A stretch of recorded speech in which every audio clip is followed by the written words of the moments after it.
Grace and peace to you, and welcome to Reaching for Real Life with Sean Azzaro, the senior pastor of River City Community Church in San Antonio, Texas. A church that exists to help people like you find the real life you were created for and find it to the full. And that's what Jesus promised in John 10:10. And we are wrapping up a series called Filled with this final message called Still Hungry. Because being filled is more than just what you take in. In fact, our bias toward consumption can get in the way of something far more satisfying. Here's an idea. What if our desire for more is actually a misinterpretation of our desire to give? Pastor Sean continues to teach from the book of John. It's time for Reaching for Real Life Radio. He says, remember verse 34, my food is to do the will of him who sent me and to accomplish his work. Two parts to that. Do the will of him who sent me. In other words, I can never just carry out my ministry and go, okay, Jesus wants me to go do the Great Commission, so Jesus, you stay here, I'll go do it, and if I need you, I'll call. I'm going to go build churches. I'm going to go reach people. I'm going to go feed the poor. I'm going to go do stuff for you. He says, no. The beginning of this is understanding doing the will of the one who sent you. And to do the will, I have to stay close to him so I know the will. Okay, I can't just leave him behind. So the first part is relational. It starts relationally. My mission is about him and staying close to him. So often we get caught up in mission and we forget about the relational part, forget about him. And Jesus doesn't leave any room for that. No, my food, my nourishment is to do the will of him who sent me and to accomplish his work. So yes, it's relational, but that second part, accomplishing his work, it's missional. There are two parts. His work is the harvest of souls, lives changed, people radically transformed for the kingdom of God. The harvest is all about the living water we've received being given out to others. And there's two parts to it. It's relational. I want his will and I want to accomplish his work. And it's missional. It's relational and it's missional. It's always relational and missional. Churches get into trouble when they try to become only one or the other. When they're only about one or the other. It's always supposed to be relational, but he will always lead you into the missional. We get to be a part of something amazing. We had a great discussion in our elders meeting. We were talking about seeing God's work in people's lives. And, there were elders there were several pastors there. And we're just sharing about, what we've seen God do that has us excited these days, that has us filled with vision. And they started talking about different life change that they've had a chance to see. And it's funny, every single one of us realized, man, there's something. Your heart beats faster, your pulse races a little more. When you get to see someone begin to trust Jesus and get to see him begin to work in their lives and see that moment of joy when they realize, my gosh, he's real. When they accept, they embrace, their life is changed because of Jesus. There's something in us. Man, I'm sitting there listening. When I've thought of different lives I've had a chance to be a part of and see life change and see them overcome hurts and fears or see them reject the past of hurt and brokenness and come and follow Jesus, there's nothing that'll bring me to tears faster than that. Just a story of the gospel changing someone's life. And so that we're all sharing, and it's like everybody, the man goes, yeah, this is a common thing. This is something that just gets followers of Jesus fired up and excited. Mark McLemore sits and says, well, guys, I get to do this all the time. Mark oversees our River City University, our spiritual growth stuff. And so, he oversees marriage and family stuff. He does some of the biblical guidance, the counseling type ministries and things like that. He says, I get to see people all the time who are in one place, begin to trust Jesus, and now they're in another place. He says, my job is better than any of yours. Understand there's 3 other pastors sitting there. What does he think we do, right? All day. We're sitting playing video games. It's awesome. How's it going, Mark? The ministry going good? Thanks, man. Now, I know what he meant, though. I understand totally what he meant. That's the kind of stuff that you just get excited about when you see life change. One of the greatest things in the world is to see people begin to trust God and then see him work. I know what Jesus meant when he said, I have food. I have nourishment. I have something that fills me. Guys, that you don't yet know about, but you will. See, if you're taking notes, I want you to write this down because I want to wrap this series with this thought. There is a nourishment that can only come from sharing spiritual life. We say that again. There is a nourishment that we are intended to have, that is intended to fill us and excite us and just give us the passion of God's presence. There is a nourishment that can only come from sharing spiritual life. The deep spiritual nourishment or satisfaction of sharing Jesus with someone else and seeing them begin to walk the walk of faith and seeing their eyes light up when they understand, oh my gosh, this God of ours is real. I think Jesus is inviting us to taste the food that nourishes even more when you actually give it away. See, here's the thing. I think you can only take in so much until you need to give some away, right? There's a natural balance thing at work here of input and output. You know, this idea that we have to in some way make up room. And I'm afraid a lot of times in American Christianity, we've been taught, no, I serve God by going to church. When I go to church, I'm serving God, which what you're really doing is filling up. I serve God when I do my daily devotional. And by the way, both those things please God, but you're filling up. I serve God when I go to Bible study. I think that's a pleasing thing to God, but you're filling up. And at some point, you got to give out to make room for more. Otherwise, you just get like a big tick. We got Christians running around like big ticks, you know, huge, swollen, with a little tiny head. And you're like, is that normal? It just looks weird. I don't think God intended us to be spiritual ticks. There's something that happens, and I just want to say, if you've been around, you know you believe in Jesus Christ, you trust him, but you're not at a place where it's like my passion is lacking. I want to suggest that maybe there's some food, some filling that he wants to give you that you're not receiving. Because he has food to eat that you don't know about. And it can only be found in sharing life, in giving it away. Are you looking for spiritual passion? I want to say to you, start sharing what you've been given. Give it away. Give it away. 3 observations from this passage that I think we can draw. First is there's a unique joy in sharing the harvest. Sharing in the harvest. There's a unique joy in sharing in the harvest. This whole idea that Jesus said, he said, my food is to do the will of him who sent me to accomplish work. And then he starts talking to them about the harvest. Life change. And look what he says about the harvest. He uses some very specific phrases. He says they are working together, the sower and the reaper may rejoice together. I want you to make note of that word rejoice. He's not saying may labor. He's not saying may suffer. He says they may rejoice together. Harvest is a joyful time. There's a lot of work that goes into it. But harvest, and this is the way Jesus described this, reaping the harvest is joyful.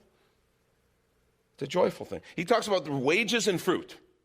He says the sower, he says already the one who reaps is receiving wages and gathering fruit. There's something that we receive in the context of giving away, giving out. And if you never give it away, if you never share it, there's wages and fruit I want to suggest that you're missing out on.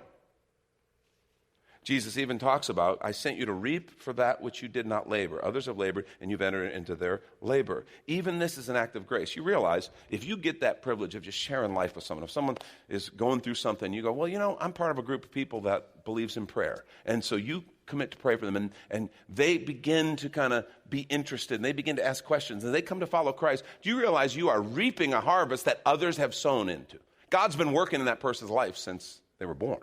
There have been people who've sown seeds. There have been ideas that the Spirit has planted. So we are enjoying and reaping a harvest that has been part of a lot of people's, God's foremost, a lot of effort. And he says this is a joy. Hebrews 12:2, talking about Jesus.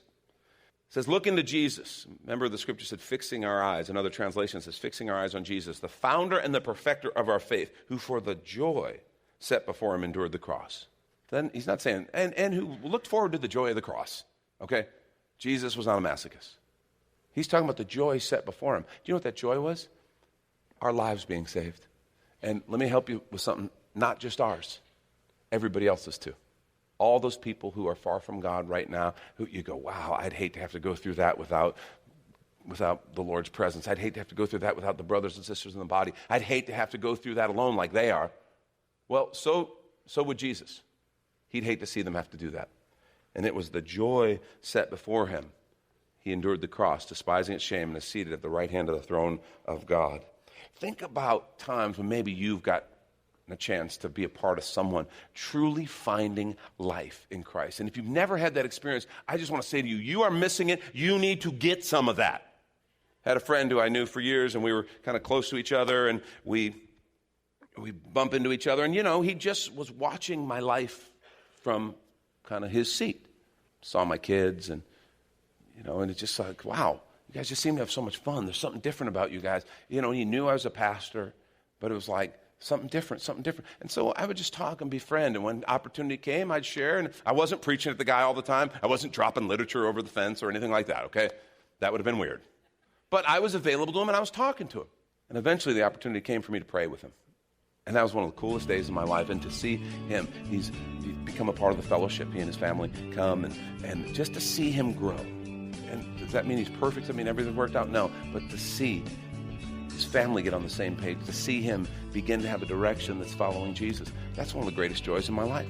And this is when we take a quick minute to remind you you're listening to Reaching for Real Life with Sean Azzaro, the pastor of River City Community Church, in this message called Still Hungry, which is available right now on the sermons page at reallife.org. Just look for the series called Filled, where there you can even watch a video podcast of this message and series. And while you're there, if you've been blessed by this teaching, your gift of any amount helps this radio ministry continue to help others. Just find the Give tab at reallife.org. And if you're looking for a new church home, here's your invitation from Pastor Sean.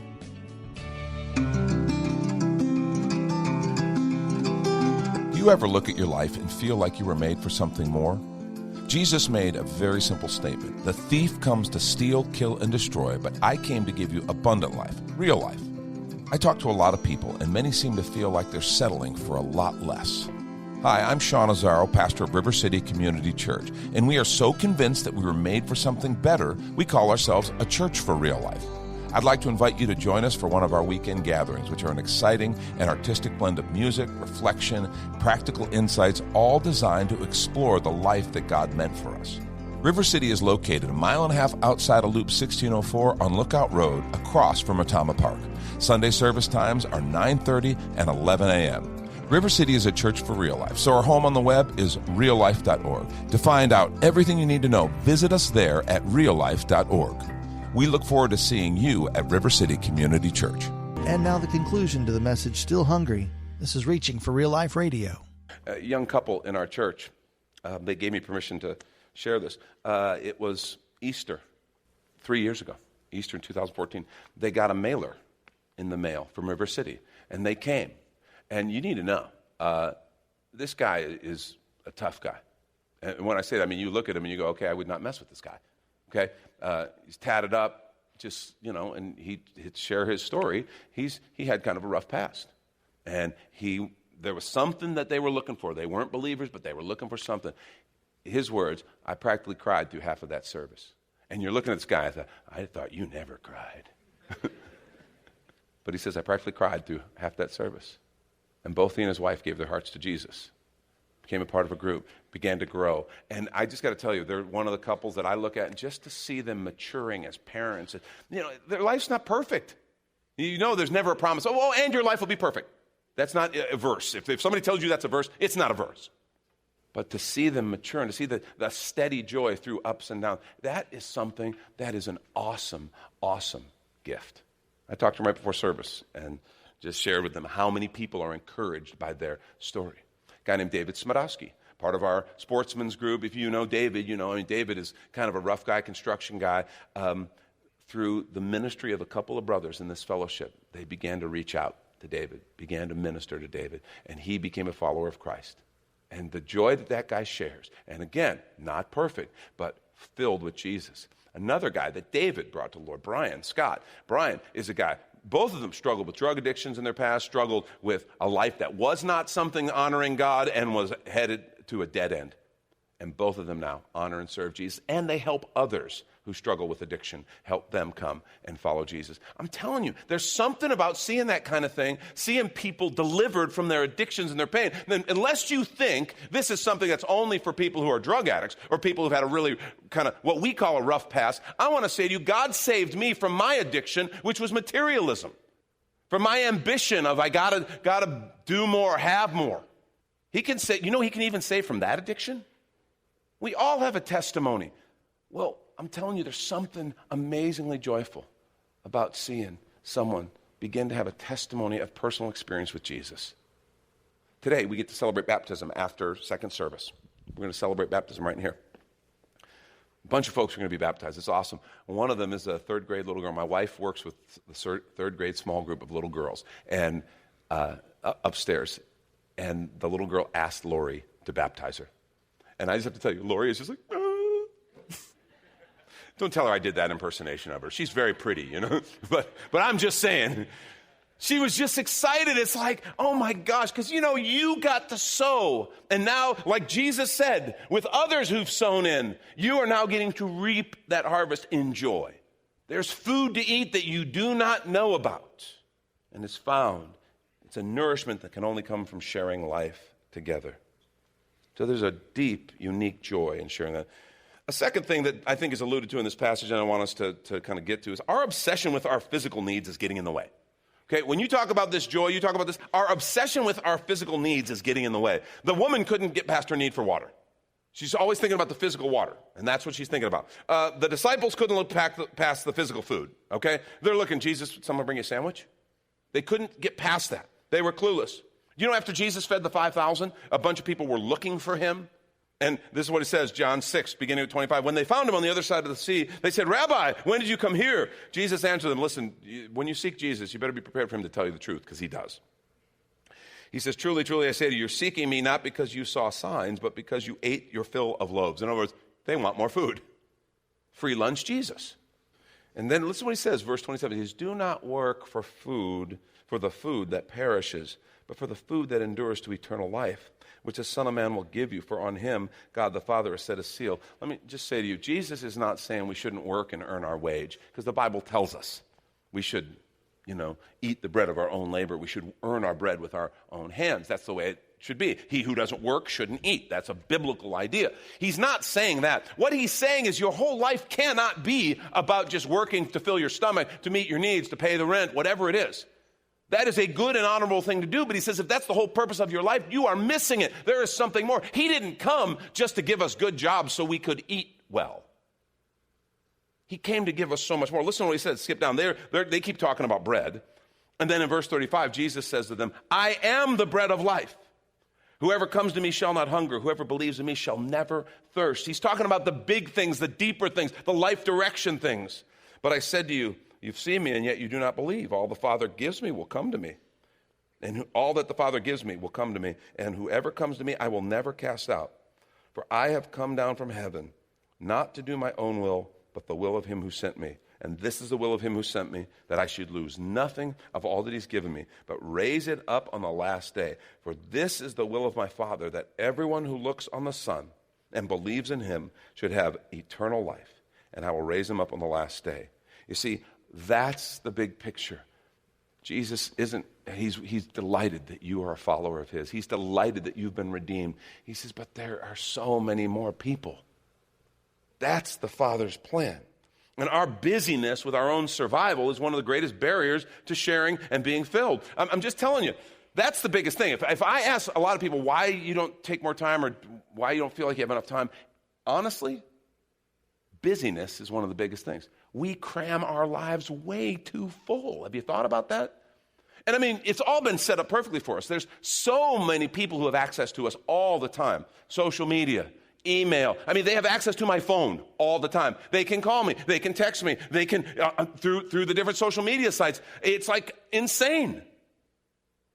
Thousands of people have access to us at all times.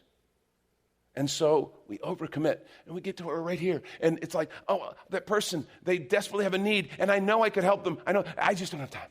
And we're just paddling just to keep our head afloat because we are so busy with our own stuff. Folks, I want to say to you, that is keeping us from something unbelievably fulfilling and beautiful. Jesus is saying to us, here, your head is down, and you're doing your work, and that's great. Wait, here, hold on, look up. Look at those fields. Look around you. They're white. They're ready for harvest. Lift up your head. There are opportunities all around you.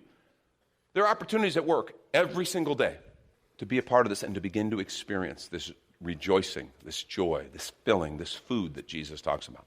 In the neighborhood, at your health club, at the store you shop at, with your vendors that you do business with all the time. There are opportunities everywhere. And Jesus is saying, breathe a little bit.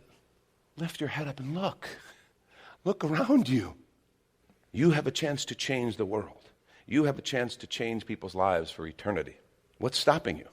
I'm afraid sometimes we're just so busy. See, there's a nourishment for us that can only come from sharing spiritual life. Last thing, the good news is you just have to share what you've already received, okay? Because people get weird, and oh my gosh, what happens? He is the living water. That's what this whole passage started with. That's where we began this conversation. That's what this whole series has been around, being filled in him. He is the living water. He is the bread of life. All we have to do is share that with somebody. You don't have to be a Bible scholar. You do not have to be a Bible scholar. People get all weirded out. Oh, what if I start talking about my faith to somebody, and then all of a sudden I don't know the answer to something? What will happen if I don't know the answer? Then they'll know I don't have all the answers. Can I help you with something? They already know. They already know you don't have all the answers. It's okay. It's okay. It's real simple to say, I don't know. I hadn't thought about that, or I don't know the answer to that. Let's find out. Okay? Here, let me give you practice on something. Just say with me, I don't know. Just say it. I don't know. Now, did anybody in here die? Anybody having to do first aid right now? No? Look, we lived through it. It's okay. You do not have to be the Bible answer man. That is not the call. You do not have to be that. I hope you're growing in the Word. Hope you're learning. But the point is not that I can answer every question. The point is that I just share what I've already been given. Bread, water, and I share it. And you want the best example? One of the best examples in all the scriptures right here in this passage, this little Samaritan woman. She really is. She is a rock star when it comes to sharing. Just do what she did and you'll be fine. In verses 28 through 30, we find out, number one, she cared enough to go. She cared enough to go. I love the fact that she literally left her water jar sitting there. It kind of reminds me of the disciples. Remember when Jesus said, come and follow me, and they left their boats and nets and everything? She did the same thing. She left her water jar laying at the well. That's what she was there for. There's job to be done. There's thirst to be quenched. There's all this stuff, but she didn't care. She cared enough just to go. And where did she go? She didn't run away and go, oh my gosh, I'm embarrassed. These other men are around. I better get out of here. She ran immediately back to the people in her town and said, I got to tell you something. So it begins just by caring enough to actually go to someone. And for us, you know what that means? Walking across the office, walking across the room, walking across the street, and just caring. It really starts right there. Second thing is invite them to come and see. The woman issued this invitation.